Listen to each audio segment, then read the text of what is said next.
Sobat Disket, kondisi perekonomian global saat ini sedang menghadapi ketidakpastian yang disebabkan oleh berbagai faktor.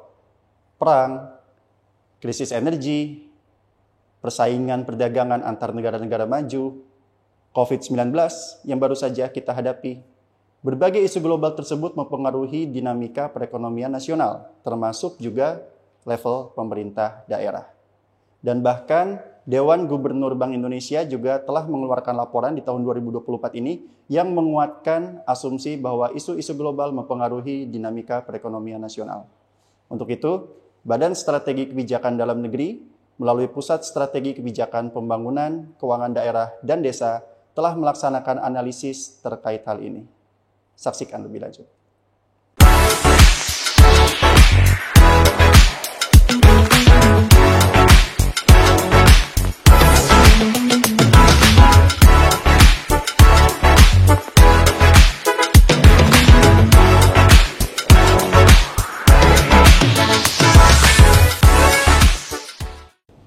Pemerhati kebijakan, selamat datang di Disket, dialog strategi kebijakan terkini dari YouTube channel Badan Strategi Kebijakan Dalam Negeri, Kementerian Dalam Negeri.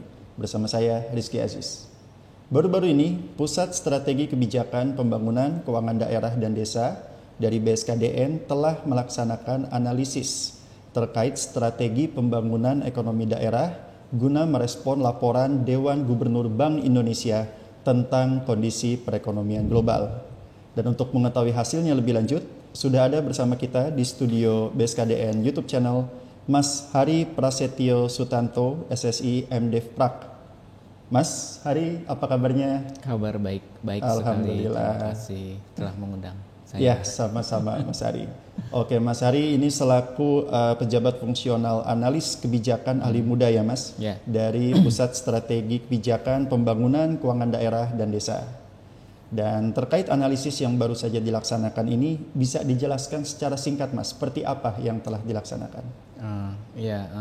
Dasar dari kegiatan analisis kami yaitu adanya perintah dari Menteri untuk menanggapi laporan Dewan Gubernur Bank Indonesia terhadap kondisi perekonomian terkini. Terus kita mengambil dari sisi pembangunan ekonomi daerahnya, di mana kita melihat bahwa terjadi ketidakpastian ekonomi global yang bisa diakibatkan karena persaingan perdagangan antar negara-negara besar seperti Cina dan Amerika, kemudian termasuk sampai pada kejadian ketegangan antara dua negara-negara di Timur Tengah ya, yang sampai sekarang ini kita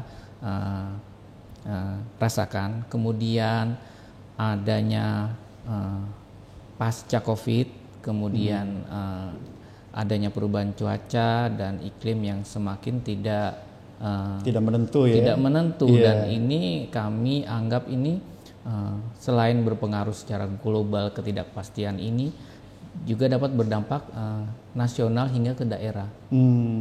Karena apa? Kita bisa lihat misalkan daerah-daerah yang punya industri pasti punya bahan baku, mereka akan mengimpor bahan baku dari luar gitu ya, dan dengan adanya konflik bahan baku, persaingan perdagangan itu sulit didapat. Jadi arus barang-barang mentah yang didapatkan dari luar negeri itu semakin sulit.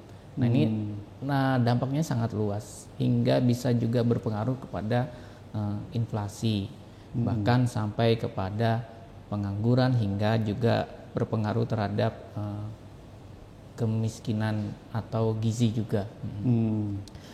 Kemudian yang kami lakukan, kita melihat seperti apa sih kondisi di daerah itu. Kita melihat bagaimana ketimpangannya, terus bagaimana sektor-sektor yang masih potensial atau masih dapat tumbuh berkembang seperti apa. Kemudian kita mencoba menganalisis bagaimana supaya daerah itu punya strategi yang kuat terhadap kondisi ini, kondisi yang kita anggap kedepannya itu akan tidak menentu, tidak pasti. Ya, jadi daerah itu harus memiliki kita sebutnya daya lenting atau resilience. Dia harus bisa bertahan terhadap kondisi ekonomi yang tidak menentu itu tadi, dan juga kondisi alam. Nah, jadi kita menggunakan dua analisis. Dua analisis itu analisis tipologi Classen kita untuk melihat mana sih sektor-sektor yang dominan, yang berpotensi gitu, untuk mengidentifikasi kira-kira nih seperti apa kondisi realnya di daerah. Kemudian kita satu lagi analisis indeks Williamson itu kita melihat ketimpangan antar daerah. Jadi di daerah itu timpangnya itu seperti apa? Benar tidak dugaan kami itu sangat timpang karena dilihat dari pertumbuhan ekonomi antar pulau itu ya masih dominan itu Jawa dan Sumatera. ya. Seperti itu. Nah, menarik sekali Mas Ari. Seperti yang sudah disampaikan Mas Ari tadi, yang saya garis bawahi tadi bahwa ini adalah tindak lanjut arahan Pak Menteri ya Mas ya. Di mana Pak Menteri sudah memberikan atensinya atas laporan Dewan Gubernur Bank Indonesia. Dan tadi juga menarik bagaimana isu-isu global itu mempengaruhi situasi perekonomian di dalam negeri ya Mas. Iya benar. Terkait kaitannya dengan inflasi dan beberapa hal yang perlu dilakukan oleh daerah untuk menangani permasalahan ekonomi yang sekarang dihadapi ya Mas. Dan dari analisis yang sudah dilaksanakan, secara garis besar apa temuan-temuan yang dirasa penting terkait kondisi perekonomian di daerah? Baik, jadi ada dua hal temuan kami yang menurut kami itu cukup penting. Dari beberapa daerah, baik provinsi, kabupaten atau kota yang kita anggap mereka itu cukup mampu atau cukup potensial dan maju dalam hal pertanian, kehutanan dan perikanan, ternyata sektor tersebut justru ada di daerah tertinggal ataupun potensi maju tapi tertekan. Seperti itu. Jadi kita juga agak kaget ini. Kita tahu sendiri ya, semakin ke depan itu daerah-daerah pertanian itu berkurang. Orang-orang, pemuda-pemuda banyak yang tidak ingin mewarisi jadi petani seperti itu. Yaitu itu salah satu ya cukup ya kaget juga ya. Dan yang kedua itu dari hasil indeks Williamson kita melihat secara nasional ketimpangan daerah itu memang secara nasional ya tinggi sekali. Maksudnya antar daerah provinsi itu kalau kita bandingkan PDRB-nya gitu, kemudian kita hitung dalam analisis indeks Williamson ini ya tinggi, yaitu angkanya di atas 0,9. Kemudian di daerah-daerah provinsi yang kita bandingkan kan provinsi, dari 4 provinsi hanya satu yang memiliki indeks Williamson itu rendah.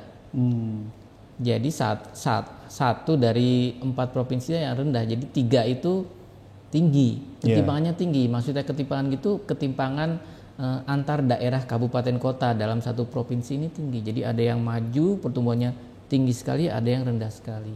Dan untuk memperjelas, semakin tinggi angkanya semakin besar ketimpangannya ya Mas ya. Benar. Jadi yang diharapkan adalah angkanya rendah. Iya, itu dibagi antara rendah, sedang dan tinggi. Baik. Iya, secara nasional memang tinggi semua.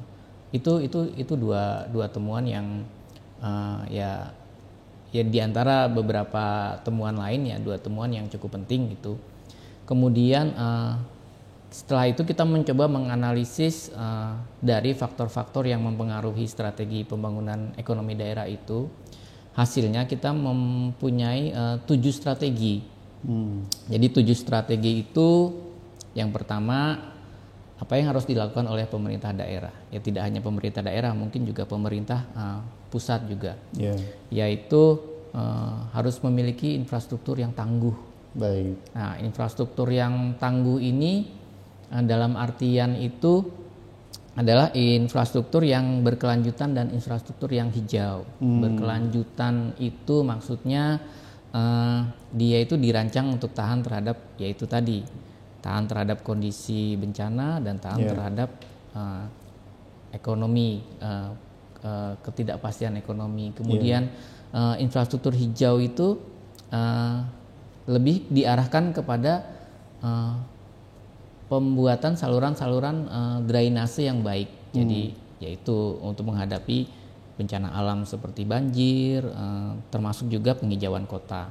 Yang kedua yaitu manajemen risiko dan kesiapsiagaan bencana. Jadi daerah itu harus memiliki itu, paling tidak bisa dibantu oleh pemerintah atau kementerian lembaga terkait untuk membuat suatu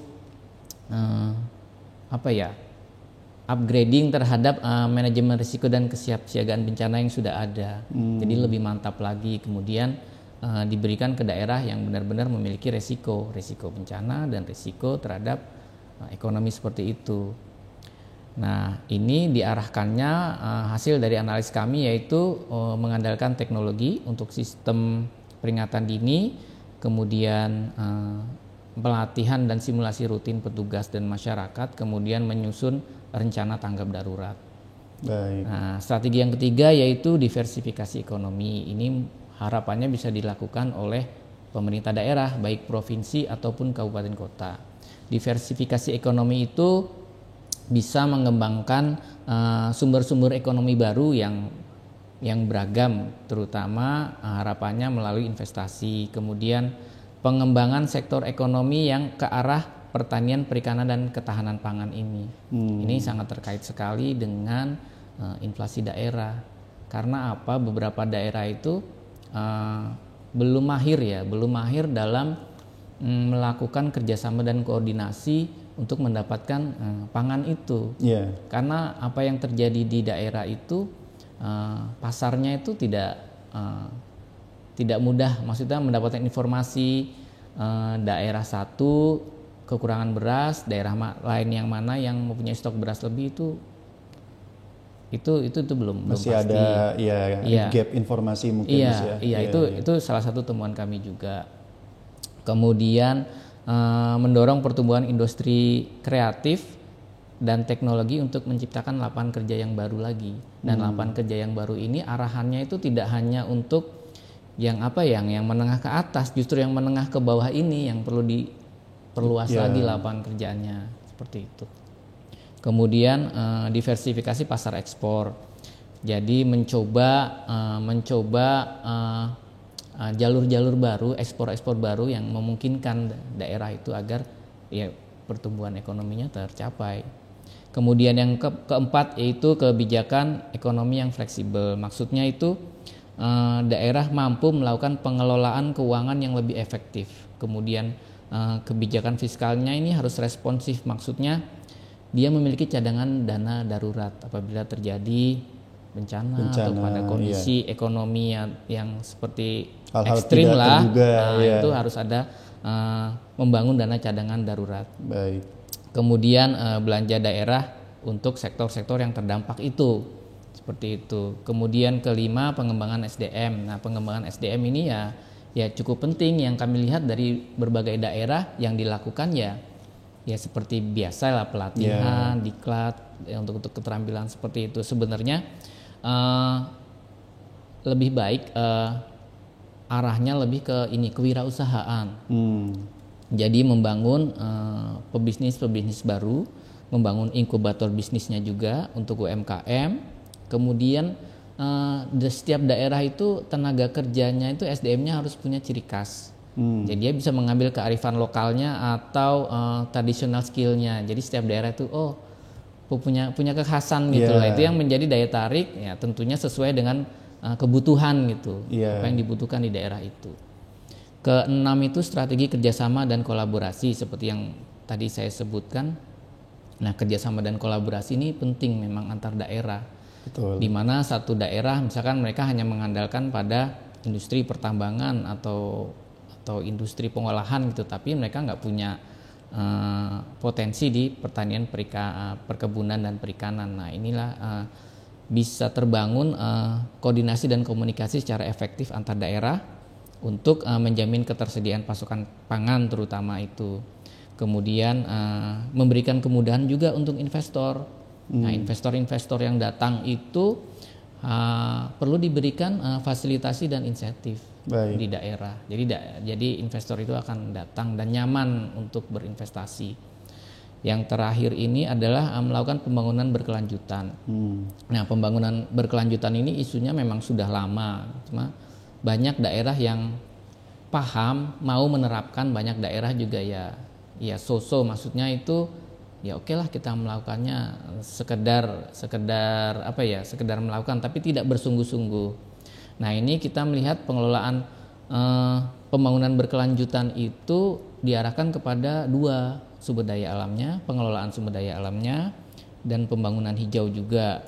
Pengelolaan sumber daya alam itu yang berkelanjutan dan mengembangkan sumber energi baru. Ya, jadi hanya bergantung dengan yang sebelum-sebelumnya. Harus ada upaya untuk mengembangkan sumber energi baru. Itu bisa juga muncul dari daerah, misalkan pembangkit listrik, tenaga surya, tenaga air seperti itu, atau lainnya, atau ada sumber energi baru yang potensi ada perlu ada beberapa di daerah. Inovasi ya, Mas. Jadi tidak hanya mengharapkan dapat misalkan sumber listrik dari daerah lain misalkan seperti itu. Kemudian pembangunan hijau itu ya proyek-proyeknya yang dibangun sama daerah ini ya harus mengurangi emisi karbon, lebih ke arah pembangunan yang ramah lingkungan seperti itu. Kira-kira menarik itu sekali Mas Ari. Dan dari beberapa strategi yang sudah dikeluarkan oleh BSKDN melalui Pusat Strategi Kebijakan Pembangunan Keuangan Daerah dan Desa, selanjutnya langkah-langkah apa yang akan diambil untuk mengawal implementasi dari strategi yang sudah kita susun ini, Mas Ari? Jadi hasil dari analisis ini ya kita coba buat sebuah policy brief untuk Pak Menteri. Jadi memang hasil dari analisis ini mungkin belum sempurna atau belum mendetil atau belum menjadi harapan yang diinginkan Pak Menteri, tapi harapannya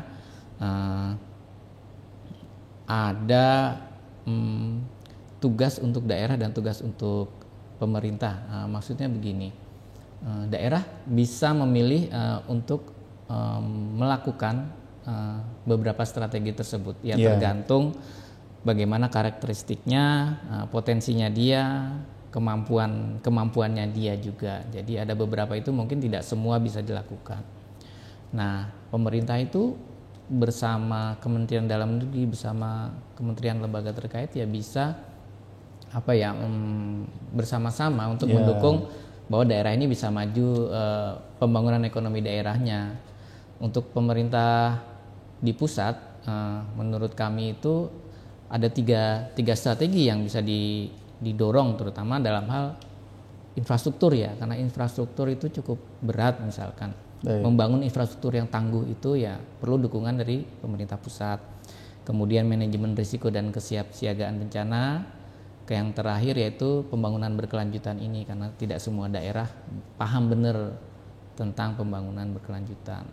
Yang dapat dilakukan pemerintah daerah yaitu diversifikasi ekonomi, kebijakan ekonomi yang fleksibel tadi, kemudian pengembangan SDM dan kerjasama dan kolaborasi. Ya tentunya yang pilihan keempat ini juga bisa dibantu juga sama pemerintah di pusat. Baik, terima kasih Mas Ari atas jawaban yang sudah diberikan, sudah sangat komprehensif sekali. Terima kasih, sama-sama. Pemerhati kebijakan, demikianlah Disket, dialog strategi kebijakan terkini dari YouTube channel BSKDN Kementerian Dalam Negeri. Untuk mengetahui lebih lanjut isi dari policy brief yang kita bahas pada episode kali ini, Anda dapat mengakses pada website BSKDN Kementerian Dalam Negeri di tautan yang tertera di description. Saya Rizky Aziz, terima kasih dan sampai jumpa.